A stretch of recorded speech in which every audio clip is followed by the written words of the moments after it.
Welcome to Autism Knows No Borders. Discover what's possible when people impacted by autism inspire change and build community. Together with the Global Autism Project, here's your host, Rachel Harmon.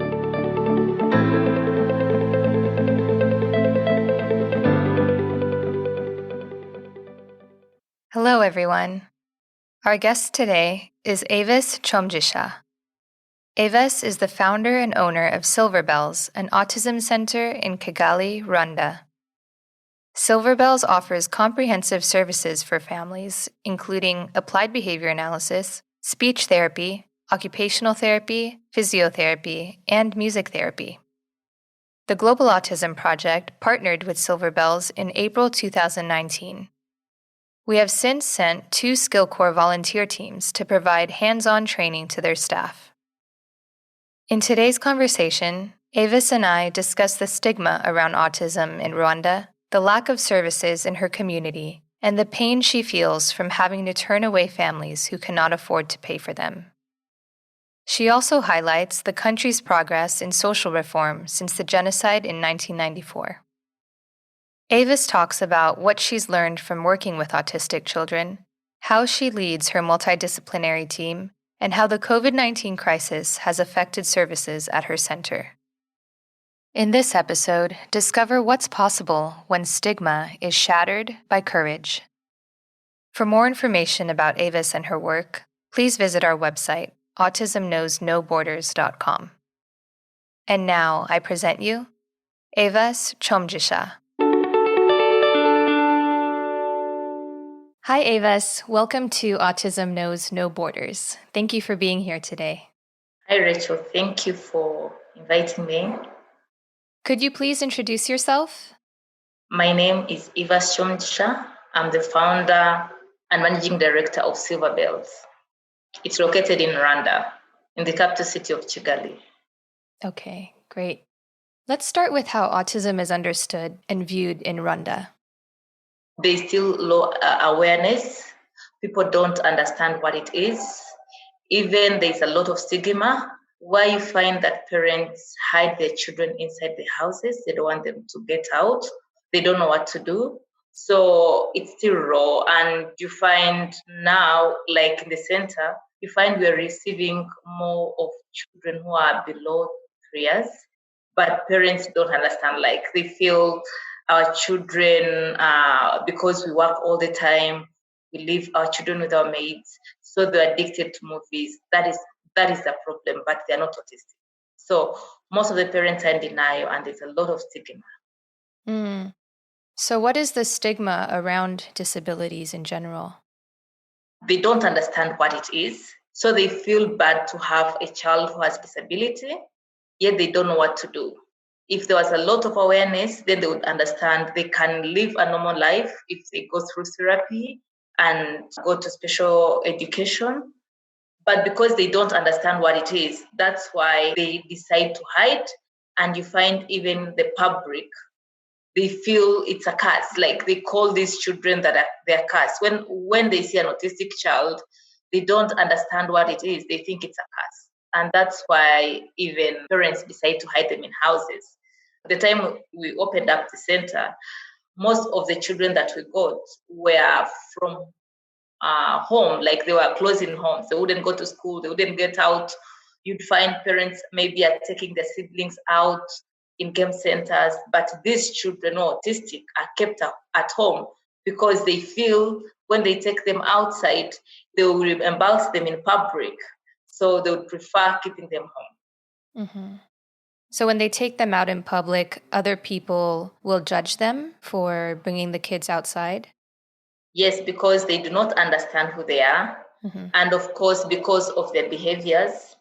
So they feel embarrassed sometimes, like if one goes and runs around screaming, so others are all staring at the children. In our center, we have days when we take our children for a walk outside. Whenever we take them for a walk, you find everyone like is looking at them as if they have never seen them. You know, mm-hmm. Like where we pass, you find people on the street are just staring at them as if they're not human beings. Yeah. Yeah. Yeah.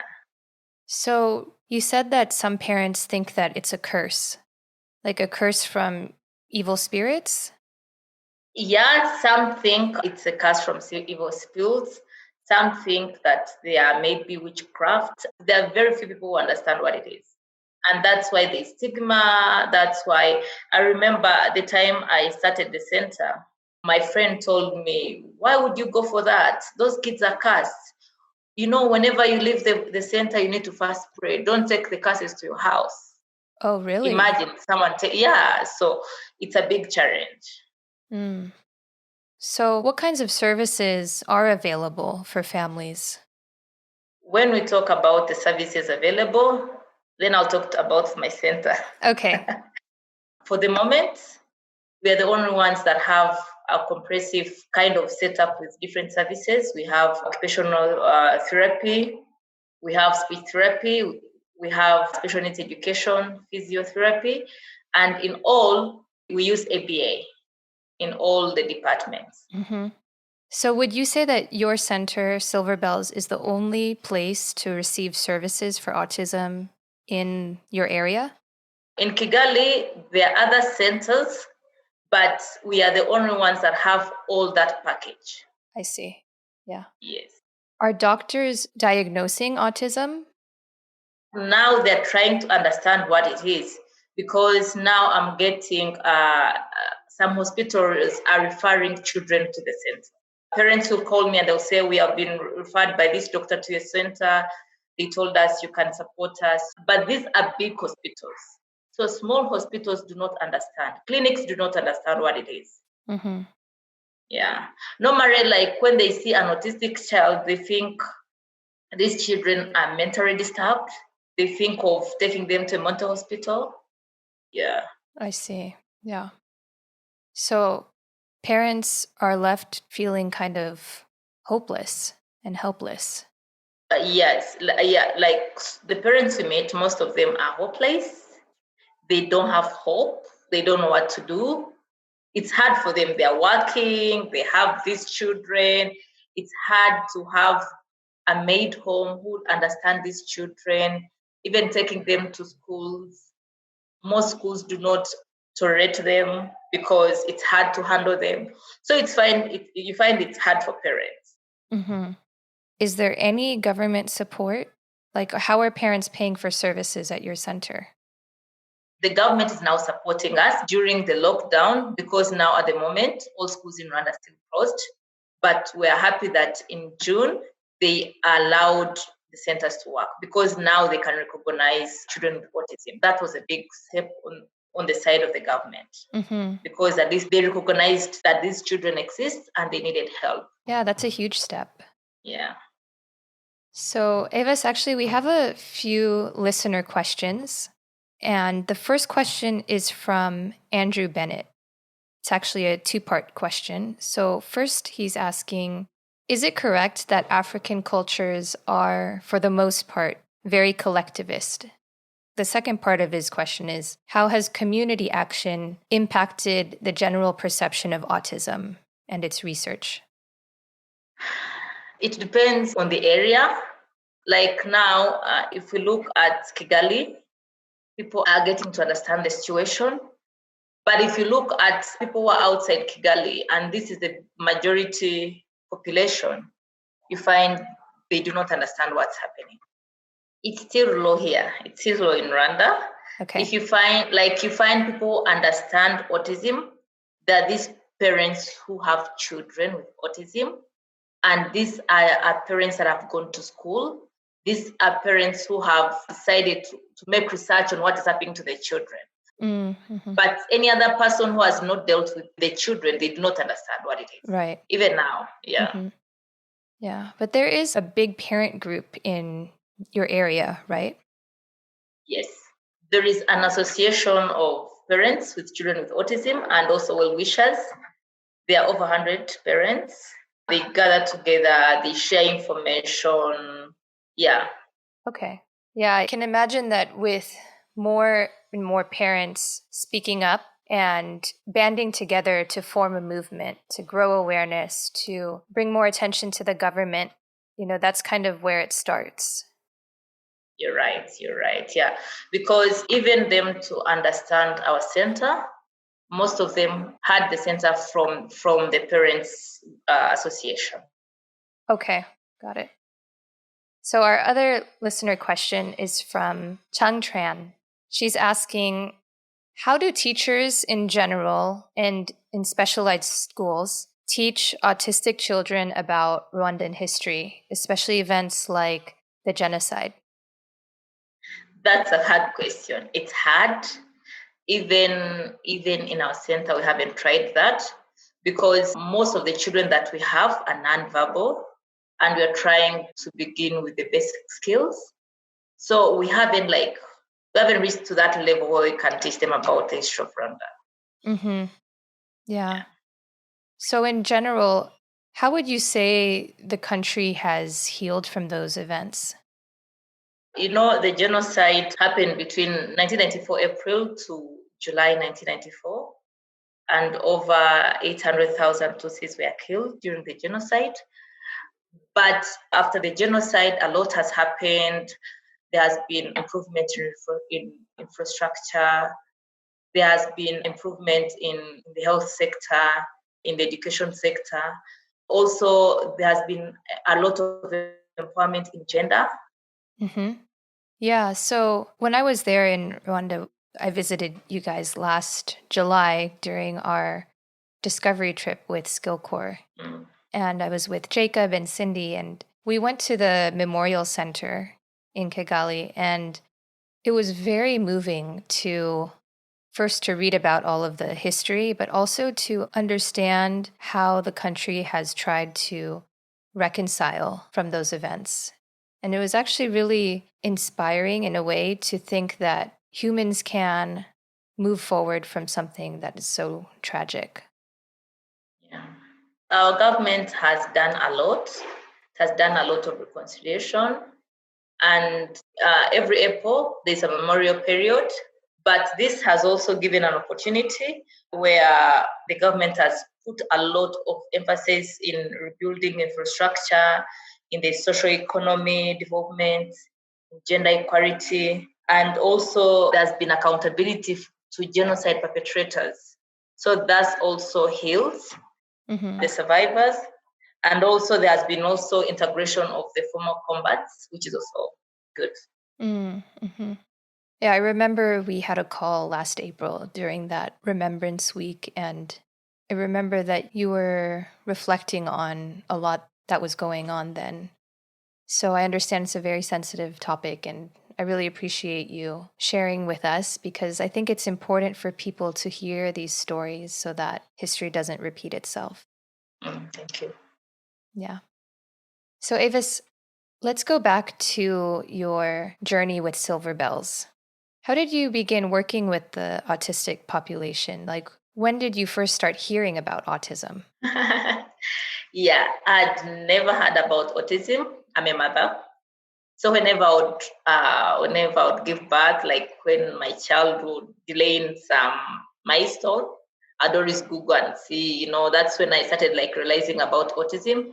But I'd never like seen any child who was autistic or had anything about it until in 2018, I started up a school. Then, a school, when it's new, you enroll each and every child. So there's a child that we enrolled. The parent came, asked for a place. We enrolled the child, but we did not know he was autistic. So after he joined school, that's when we started realizing some behaviors that would not understand. He was nonverbal. He was very aggressive. He would bite teachers. He would fight. He would beat all the children. So it was really hard. And the parents were in denial and they didn't know what to do because he was their firstborn. And we didn't know what to do. So I tried to approach the parents, but they thought I was going to chase him away because he had been chased from other schools. Then I had one teacher who had over 30 years of experience. She told me, I know this kind of children. The only thing we can do is to give him love. Let's show him love. It seems he has been denied love. Then I think it will work. But in that situation, I was having complaints from other parents because the children would get away, would go back home and imitate what he was doing. He would be climbing the windows, he would be fighting them, he would be beating them. And I started having issues with parents. But my heart I kept on thinking I don't need to chase him away, because I realized he would be the first to come in. He would come in at 6 a.m. and he would be the last to be picked up at 8 in the evening. So I realized I need to help this boy. As we kept on supporting him emotionally, other parents started telling their friends that school tolerates autistic children. In just like 3 months, we had 10 autistic children, and it was really hard for us. It was really hard for us, and we didn't know what to do. But I tried to inquire, make research. I realized there was a lady in Uganda who had a center. So I went there to see how I would help these children, because they weren't studying. They would spend the whole day running around the class. Even the children that were in the mainstream weren't concentrating. So it was terrible for the school. And my heart kept on telling me, you don't need to chase away these children, because they need support. That's when I traveled to Uganda, saw how centers worked, looked at the children. I moved to different centers there, and I made up my mind to support this. That's when I came up with the center. And of course, in Rwanda, we don't have skilled personnel. So I had also to hire therapists from Uganda. It was hard. I didn't even have the budget, but I was determined to support the children. And when I told some of my friends who are in the association that I was going to start up the center, I knew I was going to start with these 10 that were in my school. When we opened the center and we had to first do assessment, over 200 children turned up for assessment. Wow. And we did not do any marketing. We did not do any announcement. It was just word of mouth. Mm-hmm. So we got over 200 children who came out from for the assessment. And in these 200 children that came, most of them were from, like, I can call them home prisons. They had been locked in the houses. Mm-hmm. Some didn't even know how to sit with people. Some had never seen people, like they knew just their parents. Wow. So it was hard. I didn't know what to do. I started thinking that, did I do the right thing to start this? I thought I had this 10, but now I'm seeing others that are extreme. Are we going to handle? Yes. Mm-hmm. But in those that we assessed at the beginning, 13 were able to enroll. Others would not afford. They kept on telling me, please, and I didn't want to compromise the service. Yes. But from then now, the center has 35 children at the moment, mm-hmm. who are fully enrolled. But we still enroll, but most children cannot afford the center. I see. Yeah. How is that for you when you have to turn families away? It's hard. Some will come and plead, and they'll share. They'll tell you, see me, I work as a guard. I cannot afford this. Even the money you charge, it cannot even pay my salary. My wife cannot work because of the child. We cannot have someone else to help. It's really hard, but I always say I don't know. It's really hard to deal with these parents and children. Yeah. Mm-hmm. And of course, some enroll and within some months they cannot afford and they drop out. It's really a big challenge. Yeah.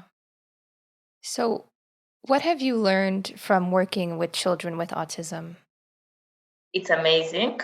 Like I always tell people, whenever we have a 15 years old who started speaking from the center last year.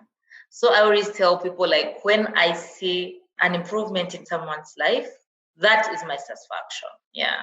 Mm-hmm. Last night, I remember, Liam? Remember Liam? Yes, I remember him. Mm-hmm. Yes. So yesterday they showed me his video when he was writing his name. That made my day. Yeah. Mm-hmm. Yeah. Yeah. I really love what I'm doing because I know I'm bringing hope to the parents. I shared the video with the mom, and the mom said, "No, this has touched my heart. You bring back to me." I didn't know he can write his name. Mm-hmm. Yeah. It's important to celebrate all of the steps, even the little steps. Yeah. For us, just a little step makes a difference for us. We with the entire team. Yeah. Yeah. So, Avis, what have you learned about leadership? Because you are running basically two schools. You have Silver Bells, the general education school, and you also have the Autism Center. Yes. Yeah, and I've learned a lot. You need to have a lot of patience. You need to have the passion to be able to work with people, and you need to be determined in what you're doing. Otherwise, you can be discouraged, especially dealing in this kind of service of education. Yeah, you need to be having a lot of passion of what you're doing. As you said, I'm running both the center and the school. The time you visited us, we were in different places. It was really hard. I was very stressed because when you want things to be done and you find people don't understand what you want, it's hard. And they're in different places. You're from one place, they will tell the other place she's coming. But I'm happy that we are now in one place. So it's easy. It's easy for me. And I think all is well because, like, the staff we have, we've been together for long and they really understand what I want. Mm-hmm. Yeah, that's important that everyone can see clearly what the mission is. And I think, we always talk about how incredible our partners are because it's one thing to start a center and be a business owner, of course, managing people and making sure the students are reaching their goals. But in many of our partners' situations, the background of how autism is viewed is a challenge in itself. And, you're working against these stigmas and trying to help the community understand really what autism is, at the same time running a business. So I think it just shows so much courage and resilience and, determination, like you're saying. Yeah, and when running a center, I don't think there's business in running a center because I have the school and I have the center. So you find the school is supporting the center. So you find it's more of charity in the center, though they are paying, but the tuition cannot sustain the program. So you find that the school is supporting the center. Mm-hmm. Yeah. So, how has the COVID-19 pandemic affected your center? You did have to shut down at some point. Oh my God. Yes. For me, like in Silver Bells, it was hard because last year we were in different places. It was hard for me to manage. It was really expensive renting places, houses, and yet they know you're putting in a school or so you find the rent is really high. It's very expensive. So I opted to have one facility. I went to the bank, they looked at the rent that I was paying for the houses, and they realized they would give me a mortgage to instead of paying rent so that I can pay the bank.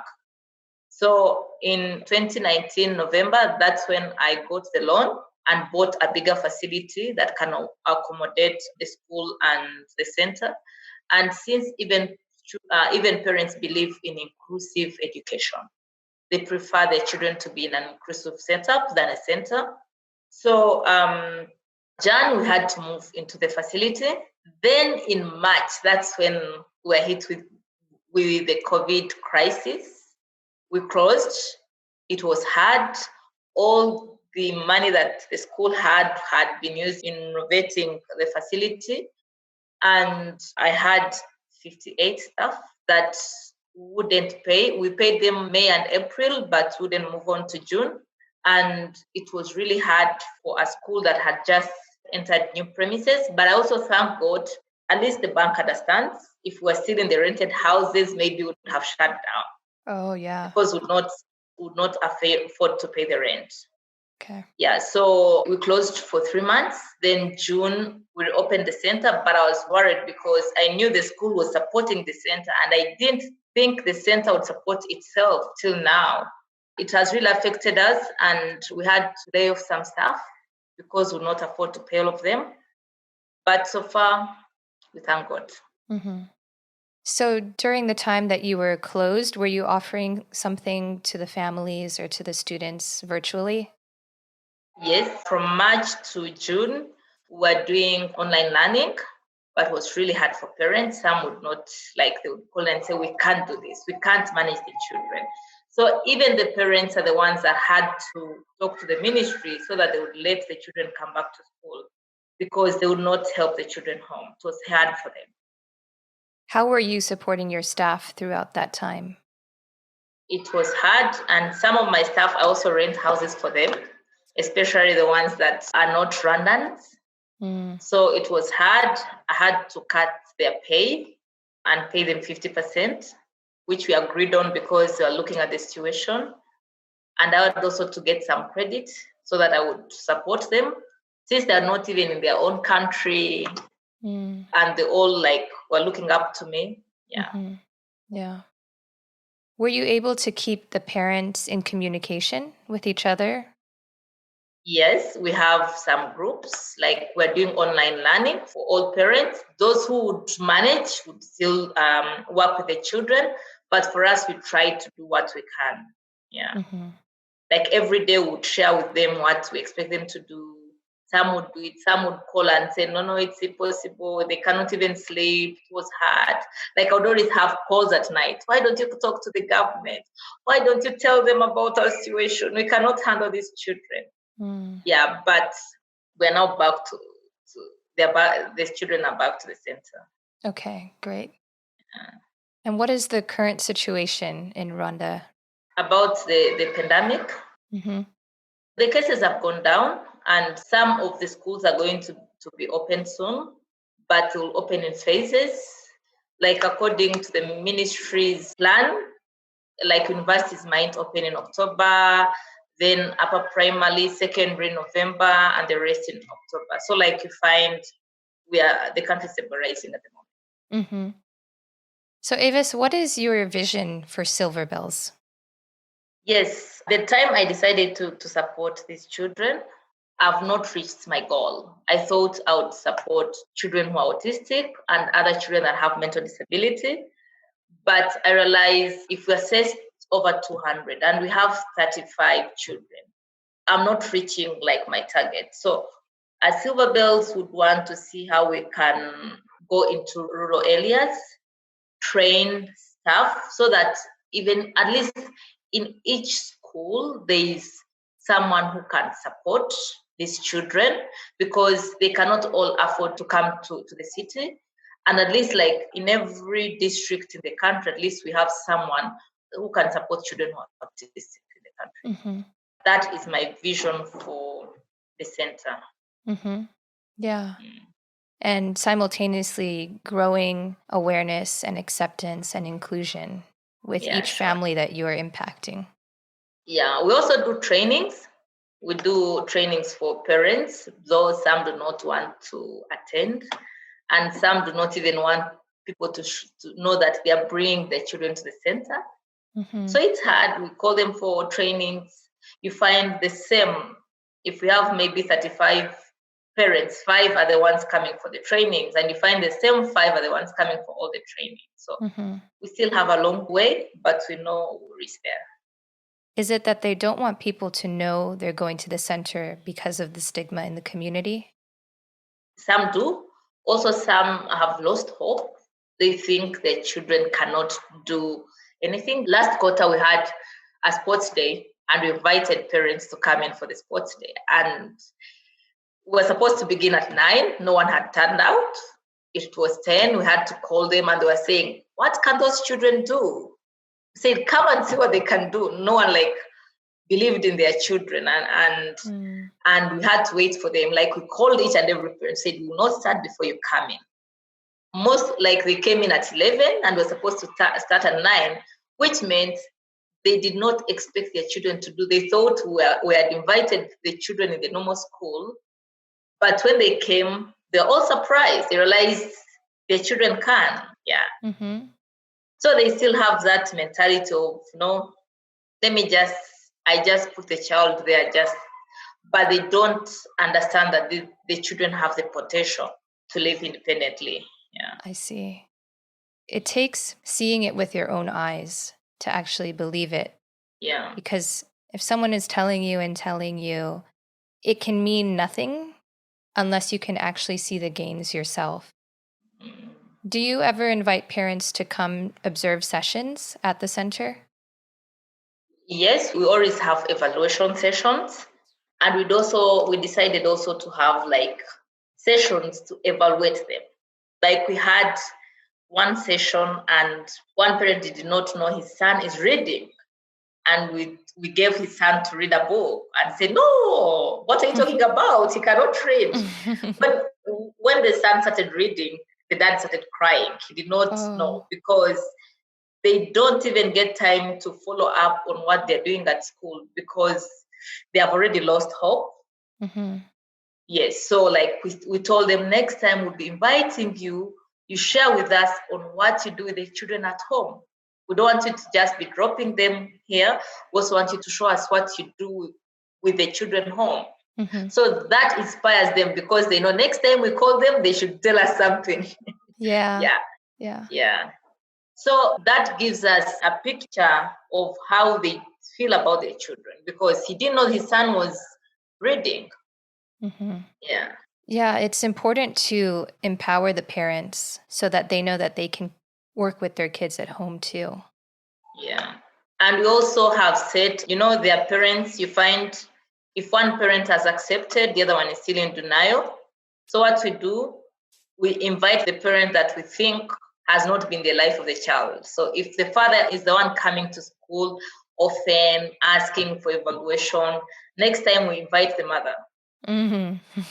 Yes, because we want them all to be part of the child's journey. Mm-hmm. Yeah, I think it's crucial to get the parents involved so that if everyone's on the same page, then the child can progress faster and they can reach their potential, like you're saying. Mm. Yeah. Okay, Evas, tell us about your partnership with the Global Autism Project. Yeah, I met the Global Autism Project last year in April. And so far, we have had 3 teams of volunteers come to support us. It's a very good partnership. They have really supported us in capacity building, because though we're doing therapy in different departments, we didn't know anything about ABA. So with ABA, they have really empowered the staff. They have really supported us, and we're also looking forward to continue the partnership with Global Autism Project. Yeah, we were just starting. Yeah. So you did have an opportunity to go to Global Summit last August in Bali. And what was that like for you to spend the week with all the partners and meet other business owners around the world? It's a very big chance for me to meet different partners of the Global Autism, and also business owners that are doing the same kind of business that I'm doing. I thought some of the challenges that I had was just me. Maybe I was not good enough, because I didn't know anything about autism. But meeting them, I realized we had the same challenges. We shared among ourselves, and I realized I was not alone. And also we shared experiences. When I returned back, I knew what to do. It's a great support network for people to just know that they're on the right track and they're doing the right thing and that they're not alone. Mm. And the challenges, they're all the same in every country. Mm-hmm. And especially in this journey of autism, you find in most countries, they don't have skilled personnel. Yeah, and I thank Global Autism for having that initiative of training their partners all over the world, so that at least they can really give out the service in a very professional way. Yeah. Yeah. So you said that you had a few skill core teams visit your country. What was that experience like for you to have them at Silver Bells? It was a very big, good opportunity for us, because most of our parents had read about ABA, and they would tell us we also need ABA on board. But when I met the Global Autism and they sent the Skills Corps team, they really inspired us. They really trained our staff. And in every department, we are practicing ABA in every department. Yeah. Mm-hmm. And we're seeing more results. Oh, that's wonderful. So, what part of Rwandan culture do you like to share with the teams when they visit? It depends. Most of them have always preferred going to the parks. Like all the teams so far have gone to Akagera Park, and they would also go for local music, for traditional music Mm-hmm. in some hotels. They had fun to have dinner in different hotels around Kigali because normally they have local traditional dances in the evenings. And this time I would want them to visit the gorillas as well. Gorillas? Yes, I would want them to visit gorillas as well and also visit our beaches in the western part of Rwanda. Oh, nice. Hopefully, I can come visit you guys again sometime. You're welcome. Yeah. Yeah. All right, Evas, I'd like to close with one last question. What advice would you offer to parents who are maybe just learning that their child is different and looking for some ways to help them? How do you empower them and inspire hope in them? Yeah, I always do that. That's what I do on my daily basis because I meet with parents. And it's like you don't need to tell them their child is autistic direct. So what we do, we always like do assessments and we share like the behaviors that we think we are going to work on, but we're not direct that it's autism. Otherwise, when a parent is not ready, it's hard for them. So what I advise them, I always tell them that I share with them experiences from other parents. I share with them experience from the children that we have helped. So I let them understand that they're not alone, that the child has the potential. And I show them that I even like share with them cases that are much worse than the case that they have. So in that they realize everything is possible and they get hope, realizing maybe they came thinking their child cannot help himself, he's just there, they don't know what to do with the child. But once we share the experience, we tell them what the children we have helped, there they get hope, and that's when we gain their trust. And they always seek for advice. Yeah. Mm-hmm. Yeah, it's important to build that rapport with the parents so that they can, not only trust you with their children, but also trust that what you're doing is in their best interest. Yeah. And good enough here in Rwanda, the word of mouth goes so fast. So you find they will come when they've had like Silverbelt is doing this. They have helped this kind of child. So like you share experience and you find they already know what you're talking about. Yeah. Mm-hmm. Yeah. Okay, Vis. Well, thank you so much. You're welcome. And I wish you luck in starting the center again this week. And I hope everything goes smoothly for you guys. Thank you. Thanks for tuning in to Autism Knows No Borders. The staff at Silver Bells are doing an incredible job.